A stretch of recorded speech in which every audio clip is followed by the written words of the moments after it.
Dean, treinador e especialista em cães, que nos vai então falar um bocadinho sobre estas raças. As raças Tosa Inu, Fila Brasileira, American Pitbull, pronto, este conjunto de raças, acho que realmente podem-se considerar raças perigosas ou, na verdade, existem donos perigosos? Existem, de facto, raças mais poderosas do que outras e com instintos mais presentes numas raças do que noutras. Estas raças têm um instinto de caça, de perseguição, um instinto de defesa superiores a outras raças. Isto no que diz respeito aos cães. Porque realmente no que diz respeito aos donos, existem de facto donos perigosos. Eu não posso considerar um cão que tenha um instinto de caça muito desenvolvido, ou um instinto de perseguição muito desenvolvido, como cão perigoso, uma vez que esses instintos podem ser desenvolvidos para jogos, podem ser orientados, neste caso, para jogos e não para cães ou para pessoas. Não é? Agora, aquele dono, o dono perigoso, quanto a mim, quem é? É aquele dono que não socializa um cão nem com pessoas nem com cães, é o dono que não treina o seu cão, é o dono que não dá disciplina, não dá regras, não dá fronteiras, não dá limites ao seu cão,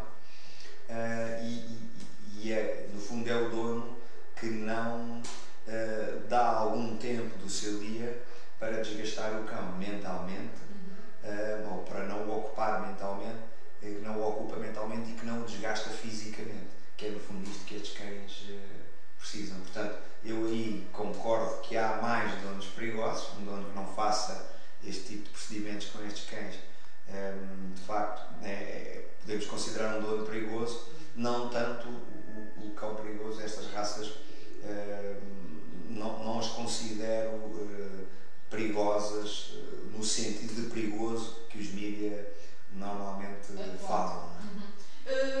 O que é que existe em comum, se é que se pode considerar que existe alguma coisa em comum para que estes cães sejam considerados raça perigosa? Porque a maioria deles é de porte grande, mas também existe mais cães de porte grande que não são considerados raça perigosa. Sim, no fundo a lei não explica de uma forma muito objetiva porque é que são considerados perigosos. No fundo, se calhar, de uma forma resumida, nós poderemos dizer que eles são perigosos porque são raças com uma grande contundência de mordida. Ou seja, o que é que isto quer dizer? A pressão exercida pelos maxilares por centímetro quadrado é muito elevada.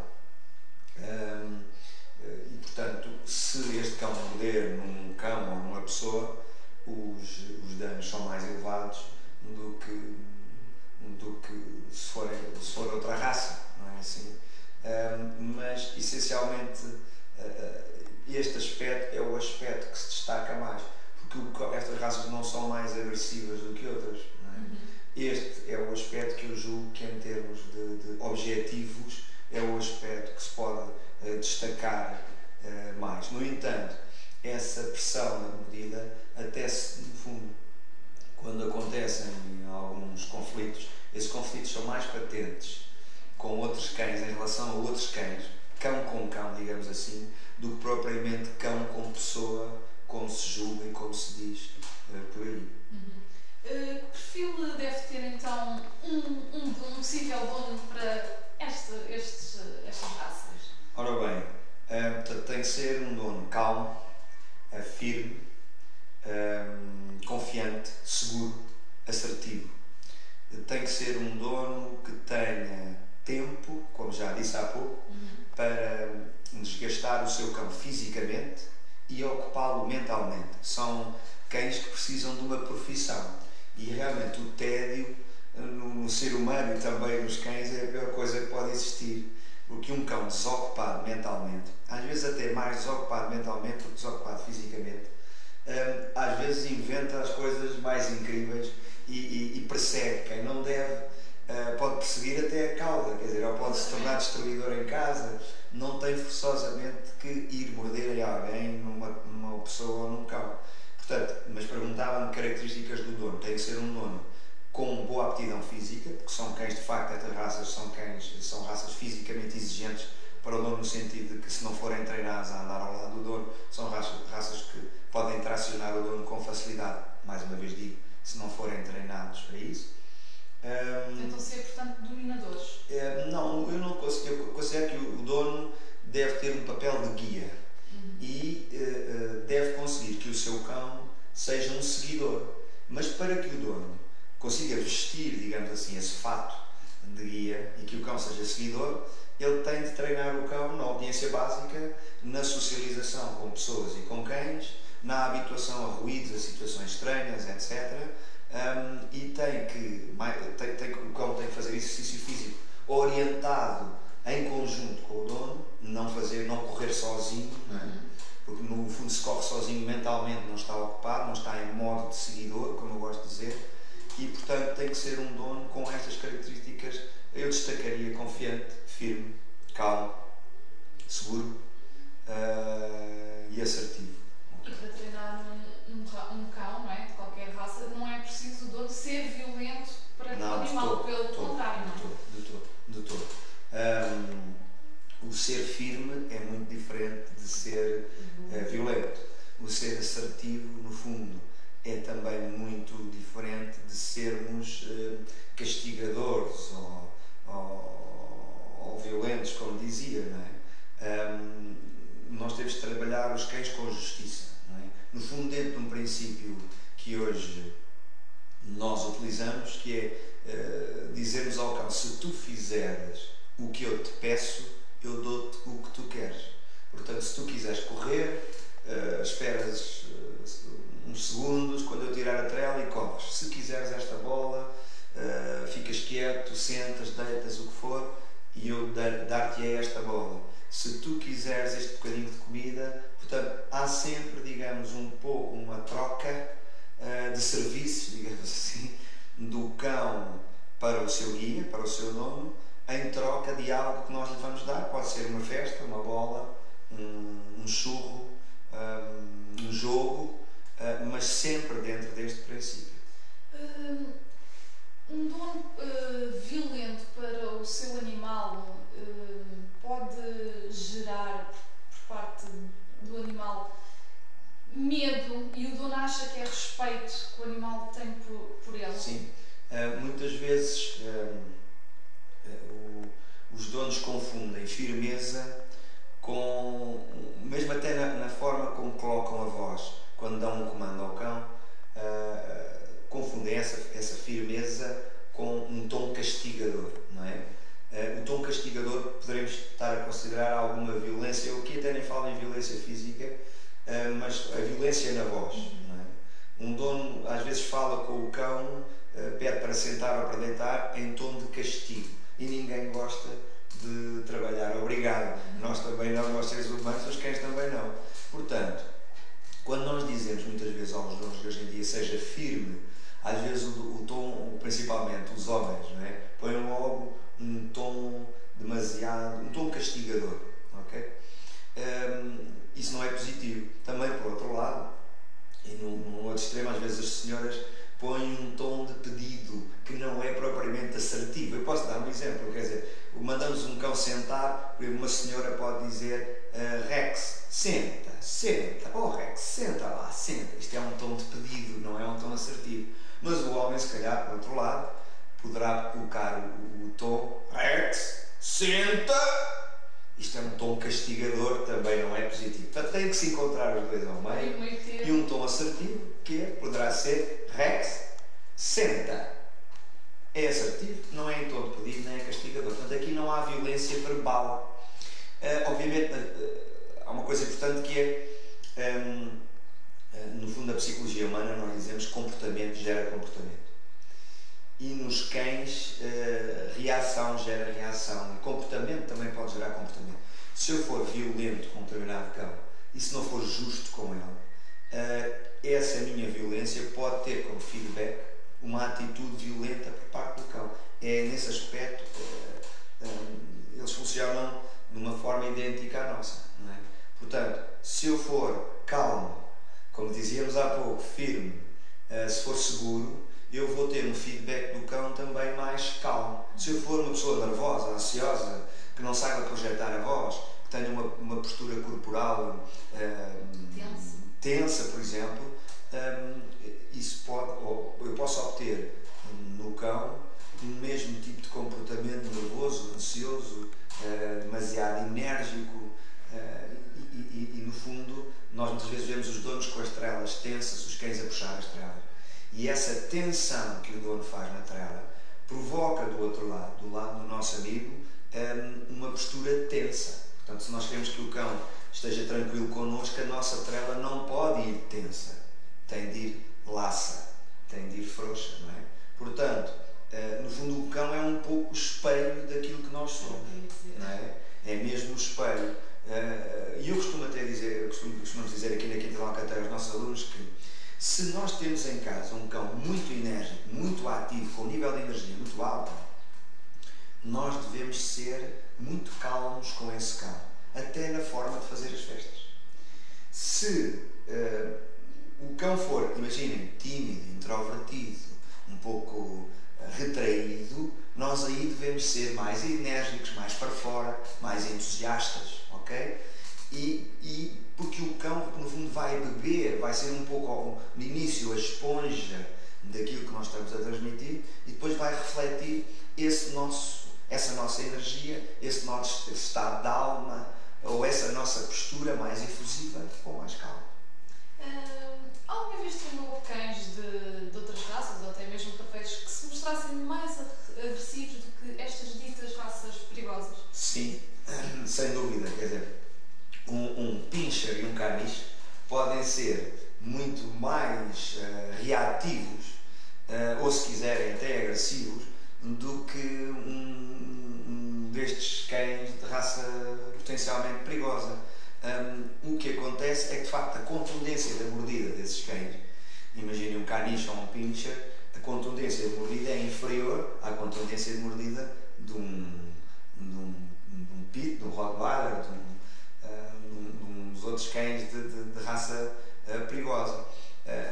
Mas muitas vezes a reatividade de um pincher ou de um caniche, agora eu não queria personificar isto em raças, mas para dar apenas um exemplo, às vezes a reatividade perante o ser humano é superior à do cão de raça potencialmente perigosa, ok?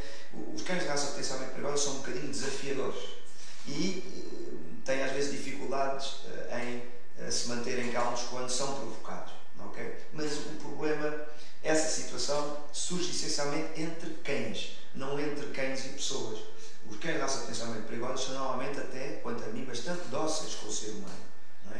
Há raças de colo, chihuahuas, pequinois, os caniches, que às vezes ao colo ou perto do dono são muito mais reativos para o ser humano do que propriamente estes 7 cães de raça potencialmente perigosa. Dizem que, por exemplo, o Pitbull é um cão que suporta muito bem a dor. Acha que é verdade? Sim, quer dizer, o cão, todos os cães no geral, não só o Pit, mas têm um limiar, conseguem suportar a dor de forma diferente do ser humano. Normalmente, no geral, o cão suporta melhor. Atenção que o cão sente, obviamente, não é? O cão tem dor, mas são cães que têm essa capacidade de suportar um pouco melhor a dor, mas no geral, o cão, no geral, suporta melhor a dor do que o ser humano. Vou-vos dar um exemplo simples que não tem até a ver com o meu métier, mas que tem a ver com parte veterinária. Um cão, se for, faz uma operação, se for castrado ou esterilizado, parte uma pata, é-lhe colocado uma prótese, um ferro, digamos assim, numa tíbia ou algo assim, ele passado 2 dias está aos saltos. Parece que nada sucedeu, não é? Portanto, aí há alguma diferença em relação ao ser humano. Agora, é necessário respeitar e é necessário evitar provocar a dor, obviamente, em todos os animais. Eu sou um defensor nesse aspecto. Né? Sermos justos com os cães, trabalharmos pela positiva e não incutindo qualquer tipo de dor ou de violência perante o cão. Para estes cães potenciais de raças perigosas, que tipo de treinos é que eles devem ter, ou os treinos são exatamente iguais que as outras raças? O tipo de treino deve ser um bom treino de obediência básica, que no fundo é o andar ao nosso lado sem puxar, o sentar, o deitar, o ficar quieto, o vir quando é chamado, o seguir o seu guia. Depois deve ter um bom treino de socialização, logo desde cachorrinho, com outros cães e com pessoas. Okay? E deve ser um treino que desgaste o cão fisicamente, como eu já tinha referido há pouco, e o ocupe mentalmente. Mas no geral, se nós fizermos este tipo de trabalho com estes cães e se orientarmos o seu forte instinto de caça, de perseguição, de presa para jogos lúdicos, com objetos, com bolas, com churros, com panos, o cão, se focar essa energia, esses instintos nesses jogos, não tem grande interesse de focar esses mesmos instintos de perseguição ou de presa num ser humano ou noutro cão. É essencialmente o tipo de treino que eu aconselho. Mas por norma então o de obediência torna-se igual em todas as raças. Sim, no fundo, se me perguntar, exatamente, no fundo, vamos lá ver, todos os cães seriam muito mais felizes se nós lhes permitíssemos, ou se nós treinássemos os cães nestas três vertentes, ok? Obediência básica, uma boa socialização com o seu guia, com o seu guia, mas essencialmente com as pessoas e com cães, uma boa ligação com o seu guia e um bom desgaste físico e ocupação mental. É isso que qualquer cão precisa. E, portanto, isto no fundo não é assim tão diferente do que eu aconselharia para um Yorkshire Terrier, para um Pinscher ou para um pequeno lab. A esterilização, a castração, não é? Também é importante no comportamento do animal, ou não? Sim, há uma série, mesmo entre veterinários e na bibliografia sobre os efeitos da castração ou da esterilização, não há, digamos, uma hipótese ou uma ideia comum, igual. Há quem diga que o cão deve ser castrado depois da puberdade, ou uma cadela esterilizada depois do primeiro cio, há quem diga antes. A verdade é que em termos comportamentais, e eu aqui falo enquanto treinador, obviamente, não estou aqui a falar enquanto... não estou a ver a coisa do ponto de vista clínico, não é?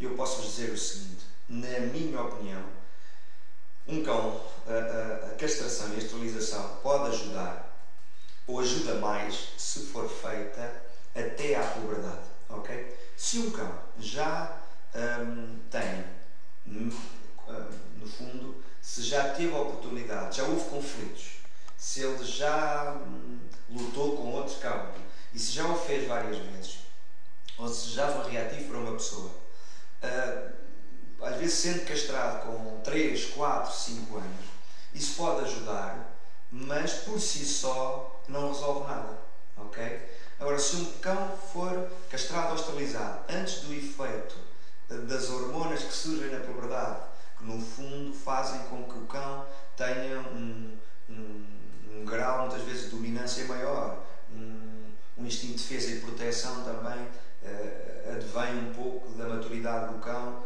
e da presença de certas hormonas que surgem na fase da puberdade. Se ele for castrado antes dessa fase, é mais fácil moldar o cão e que ele tenha um tal comportamento equilibrado, sociável com pessoas e cães. Portanto, se essa castração for precoce, digamos assim, ok? E portanto, a resposta será a castração ou esterilização a ser feita o mais cedo possível, até rente à puberdade, como eu digo.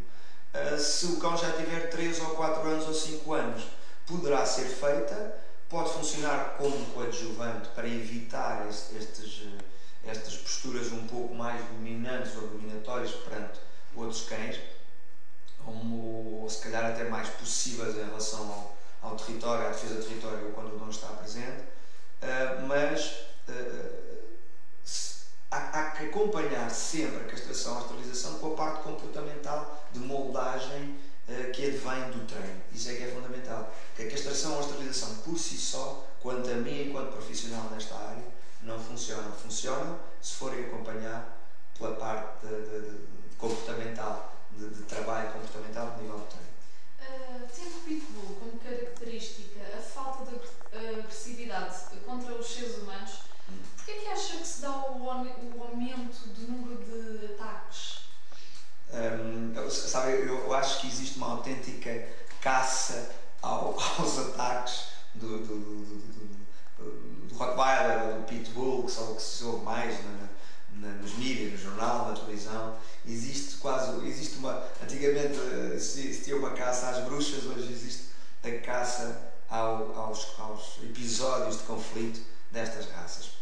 Se nós formos a ver, se calhar existem até, e acredito piamente nisto, mais ataques ao ser humano de outras raças, até de raças de pequeno porte, do que nestas raças. O que acontece é que muitos desses ataques de outras raças não vêm a público, não são declarados até muitas vezes. Tal como o heroísmo destas raças também, por norma, não vem a público, não é? Exatamente. E um pouco também, nós sabemos que hoje o que faz notícia às vezes são os casos dramáticos e não são os bons casos, não é? Nos cães eu julgo que também as coisas também são um pouco assim. Como vos disse já, estas raças, normalmente, falando concretamente até do Pit, do Rottweiler, que são raças que conheço muito bem, são raças, na sua generalidade, dóceis com o ser humano. Obviamente, se não forem tratadas como animais de zoológico, quer dizer, estes cães não são para ficar no fundo de uma garagem, não são para ficar o dia inteiro presos, sem verem ninguém, ou verem as pessoas através de uma grade e sem serem soltos. Os cães, como todos os cães, e estas raças, como digo, e volto a repetir, nunca é demais, têm que ser bem socializados com pessoas e cães, têm que fazer exercício, têm que ser treinados e têm que considerar o seu dono um guia. Se eles forem trabalhados nesta base, são cães equilibrados. Okay? E até se têm a tendência natural a serem bastante dóceis com o ser humano. Okay? As notícias vêm sempre a lume, estas notícias, quando há o ataque deste ou daquele, mas eu tenho quase certeza que há muitos cães de pequeno porte que mordem mais as canelas ou as mãos ou os braços dos amigos dos donos ou até mesmo dos donos do que estas raças. Claro que os efeitos finais, como também já falámos, são diferentes. Uma mordida de um cão de raça potencialmente perigosa é diferente da mordida de um cão. Portanto, acha que foi, no fundo, a comunicação social que rotulou um bocadinho estes cães de assassinos? Sim. Eu acho que, de facto, é um grave erro linguístico da comunicação social falar sem cão assassino. Não é? Há cães com uma mandíbula mais poderosa, há cães fisicamente mais poderosos do que outros, mas há muitas outras raças que são fisicamente poderosas, tanto ou mais do que estas raças potencialmente perigosas, que não vêm na lista de 7 cães de raça potencialmente perigosa. Temos muitas outras raças. Okay? Presa canário, o nosso fila de São Miguel dos Açores, por exemplo. Não é? Não há nenhum cão de raça portuguesa, felizmente, nesta listagem de cães de raça potencialmente perigosa aqui em Portugal, na nossa lei. Mas conhecendo as raças como nós conhecemos e os cães, sabemos que há muitos cães que têm o mesmo tipo de instinto de caça, de perseguição, de presa muito elevado, uma contundência de mordida tão elevada ou mais elevada do que estas raças. Mas nós temos que cumprir a lei. A lei está, a legislação já saiu, nós sabemos exatamente o que é que os cães têm que ter, o que é que têm de fazer para andar na rua, o que é que os donos, que predicados é que os donos têm que ter para ter um cão desse. Isso está tudo muito, muito explícito, e pronto, e vamos ter que viver com esta lei. Uma das coisas que a lei antigamente aconselhava e agora obriga é os cães serem obrigados a terem treinos de escola, e eu isso acho positivo, não uma questão comercial, sinceramente, mas acho que todos os cães deveriam ter escola. Okay? O cão de raça indefinida que pesa 3 kg ou o cão que pesa 60 kg, o São Bernardo que pesa 60 kg, deveriam todos ter escola. Esta obrigatoriedade digamos que para mim, pessoalmente, obviamente estou a falar por mim, é aquilo que é mais pedagógico na lei. Aquilo que para mim é mais pedagógico é a obrigatoriedade destes cães serem ensinados, porque são cães que de facto foram selecionados pelo homem para terem uma determinada profissão, uma determinada ocupação, atividade, como queremos chamar, e de facto muitos destes cães desocupados, como qualquer cão desocupado, pode começar a ter um comportamento errado e portanto, o facto de um cão vir à escola permite-lhe ocupar a mente e desgastar a energia que possui. E no fundo também é importante o dono também ser disciplinado, não é? Portanto, aqui na escola de treinos, no fundo, aprende o dono e o animal. E o cão. A Quinta da Alcateia tem essa filosofia. Como eu julgo que a maioria das escolas hoje em dia, que no fundo é tão importante treinar o cão, ou neste caso é tão importante treinar o dono como o cão. Não é? É um binómio, é uma equipa. Okay? E portanto, o dono tem de saber como se transformar num guia e tem de saber como transformar o cão dele num companheiro de equipa e num seguidor. Ok? Portanto, o cão ser o cão que se adapta, digamos assim, às regras da sociedade humana, às regras da família daquele dono, e não o dono que se adapta ao tipo de energia daquele cão, ou ao comportamento daquele cão, ou digamos ao temperamento ou ao caráter daquele cão, para sermos mais técnicos. Antes de falarmos nas qualidades de alguns cães de raça perigosa, o que é que leva alguns cães também a atacarem os próprios donos? Muitas vezes, lá está, são donos, no geral, que não ensinaram o cão a deixar-se manusear.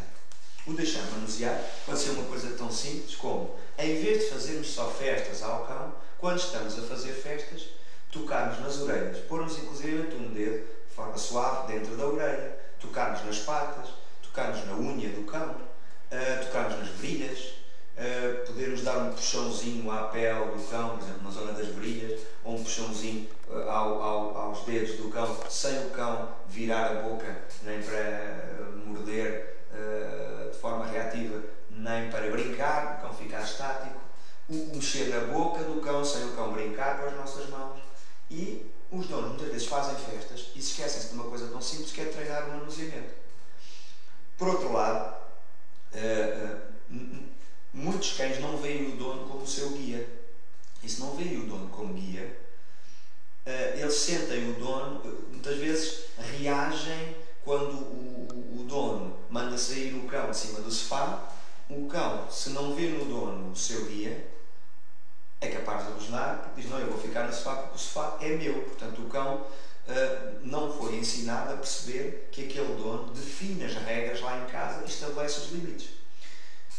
Se o dono estabelecer os limites, definir as regras, transformar o cão num seguidor e ele, dono, num guia, um líder, se quiserem, ou num companheiro de equipa, hoje em dia em competição, nós já não falamos tanto do dominante dono e do dominado, do submisso cão, mas falamos numa equipa que trabalha para um determinado fim e uma equipa que se respeita, ok? Se o dono não tiver este cuidado, pode acontecer que o cão reaja de uma forma negativa a um determinado manuseamento. Não há muitos donos que não conseguem cortar as unhas aos cães porque dizem que os cães mordem. Ora, isto é inconcebível para um cão que venha para uma escola. Uma escola é das coisas mais básicas que se ensina. Não é? Mas sendo uma coisa básica, é uma coisa fundamental de ser ensinada. Ensinarmos o cão a deixar-se manusear. Okay? E o cão sentir que deve seguir aquele homem ou aquela mulher ou os elementos daquela família e conhecer as regras naquela família.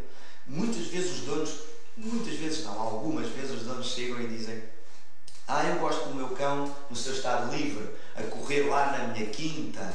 Não gosto muito da obediência básica porque isso parece números de circo e eu não quero que o meu cão seja um animal circense.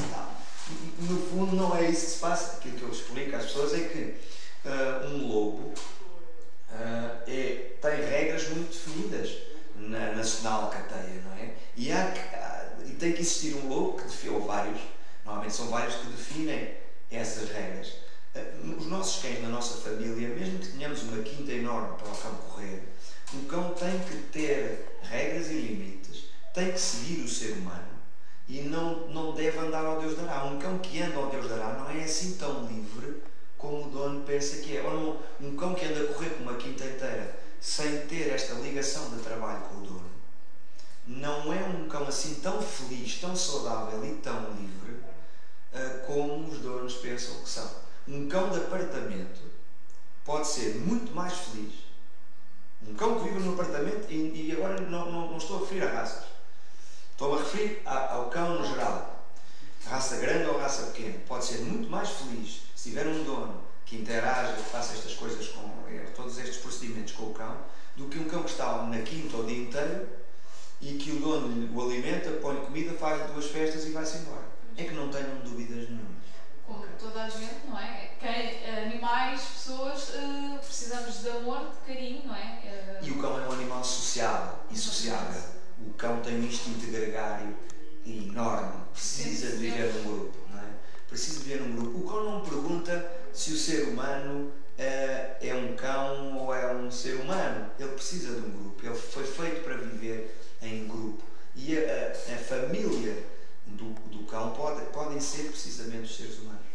E o cão é feliz com os seres humanos. Claro que o ser humano aos olhos do cão deve parecer muito feio, mas o cão não deixa de gostar desse ser por ser diferente.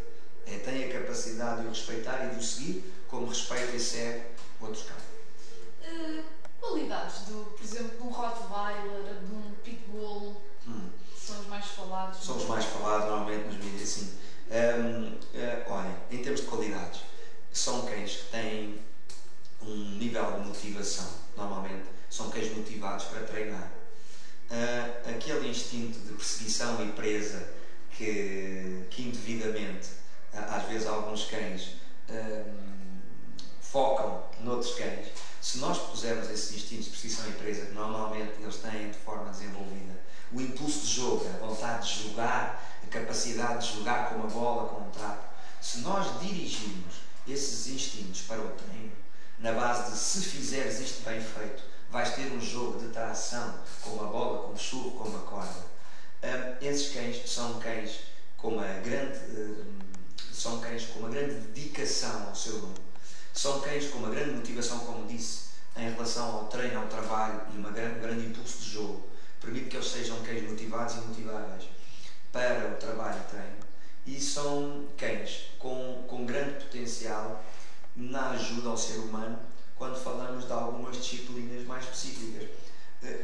Por enquanto, em Portugal, não são muito usados como cães de busca de drogas, como cães de busca e salvamento, mas só para falar em 2 disciplinas, eu poderia falar em mais, mas eu julgo que são cães com um bom potencial, desde que em cachorros, obviamente, bem socializados com cães e com pessoas, são cães com uma capacidade de trabalho, que eu ponho o trabalho entre aspas, porque estamos a falar de várias disciplinas. Nos Estados Unidos, por exemplo... Exatamente, portanto são cães que com esse nível de motivação, de energia, de vontade de agradar ao seu guia, podem ser utilizados e podem ajudar o ser humano em muitas funções e muitos trabalhos nobres, como por exemplo a busca e salvamento, a busca de explosivos ou a busca de drogas, para nomear só alguns.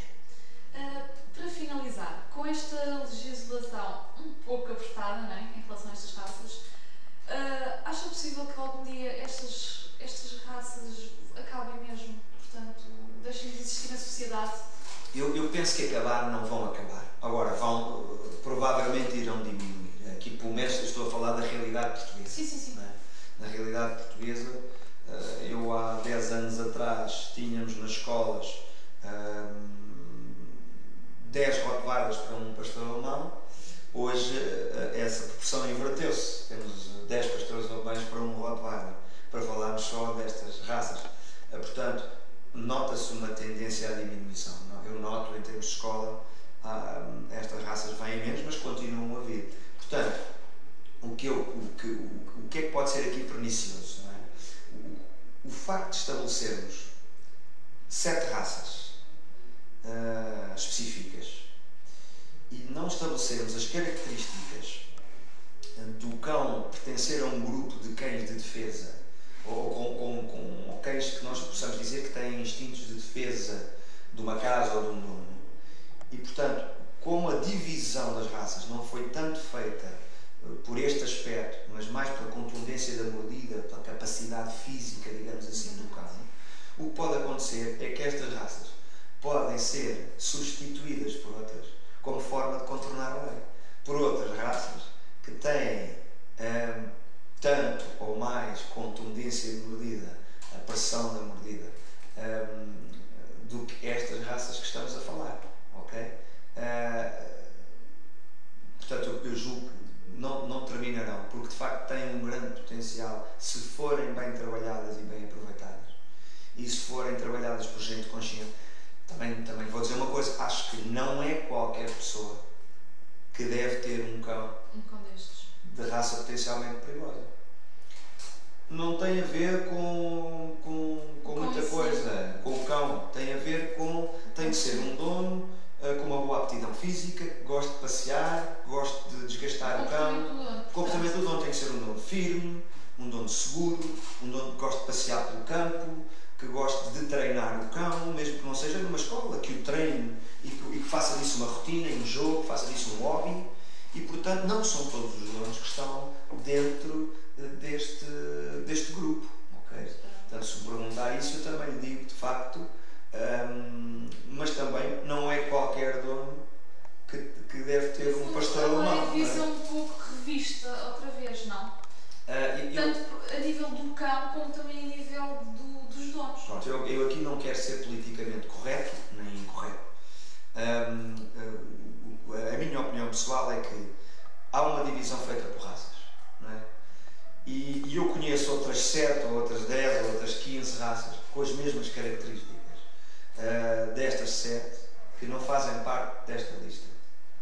Isso é justo, não é muito justo para os cães. É uma salvaguarda para o ser humano em termos de ataques? Admito que sim. Okay? Mas, quanto a mim, havendo uma divisão